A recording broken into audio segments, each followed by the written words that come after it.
തിരുവോണം വന്നല്ലോ, ഓണം വന്നല്ലോ, തിരുവോണം വന്നല്ലോ.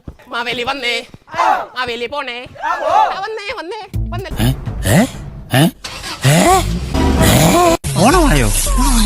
നമ്മളിതൊന്നും അറിയുന്നില്ല. നോക്കട്ടെ, ഇതെന്താണ്? കിച്ചടി. ഇതോ അവിയല്. ഇതെന്താണ്? അച്ചാറ്. പിന്നെ ഇതെന്താണ് ഈ തപ്പിന്റെ അവിടെ ഒക്കെ? അത് തോരൻ.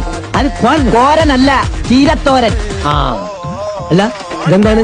സാമ്പാറ്. ആ, ഞമ്മക്ക് ഈ കുമ്പളങ്ങയും വെള്ളരിക്കും തോന്നിട്ട് ഇവിടെ കിടക്കാൻ പറ്റൂല. ഇവിടെ ഇതൊക്കെ കിട്ടുള്ളൂ. നല്ലൊരു ഓണായിട്ട് എന്തെങ്കിലും കുറച്ച് ചിക്കൻ ബിരിയാണി ഉണ്ടാക്കിക്കൂടെ? ഞമ്മക്ക് നമ്മളെ ശീലം മാറ്റാൻ പറ്റൂല. നമുക്ക് കോഴി ബിരിയാണി തന്നെ വേണം. എനിക്ക് ചപ്പാത്തി നഹി നഹി, എനിക്ക് ചോർ ചോർ. അവിയിലൊന്നും വായി വെക്കാൻ കൊള്ളത്തില്ലല്ലോ. അതെന്റെ വേറെ എവിടെയെങ്കിലും കൊണ്ട് വെക്ക്. പായസത്തിന് നല്ല ടേസ്റ്റ് അല്ലേ? അതെ അതെ, എന്തോ ചൊവ്വല്ലേ? ചവയില്ലല്ലോ, കുഴപ്പമില്ലല്ലേ? അതെ, നല്ല പായസം. പ്രാവശ്യം കുടിക്കുന്നില്ലേ? കുടിക്കുന്നുണ്ടല്ലോ. പഴമൊക്കെ ഇടയ്ക്ക് കുടി. ഈ ഗ്ലാസ്സിൽ കുടിക്കാൻ ഇഷ്ടം. എല്ലാരും സദ്യ കഴിച്ചൊന്ന് ഉറപ്പിരുന്നു കേട്ടോ. ഇത് കഴിഞ്ഞ് ഓണക്കളിയൊക്കെ ഇല്ലേ? ആ പിന്നെ ഓണക്കളിയൊക്കെ ഉണ്ട്. സുന്ദരിക്കൊരു പൊട്ടുവത്ത്. ആ പിന്നെന്താ, പിന്നെ ചോറ് മാത്രം കഴിച്ച് വയറ് നിറക്കല്ലേ, പായസം കൂടെ കഴിക്ക്. എന്നാ കുറച്ച് പായസം. പ്രശ്നണ്ടേ?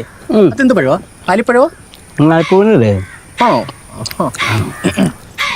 പായസം ചേട്ടാ, പായസം ഗ്ലാസ് കഴിച്ചാ മതി. വല്ലാത്ത തലവേദന, ഞാനൊന്ന് കിടക്കട്ടെ. ദാസപ്പോ എന്നെ ശരിക്കൊന്ന് ശ്രദ്ധിച്ചേ.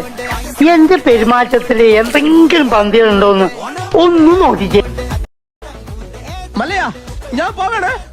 എല്ലാരും കൈവച്ചല്ലോ, ഇനി ആർക്കും പരാതിയില്ലല്ലോ.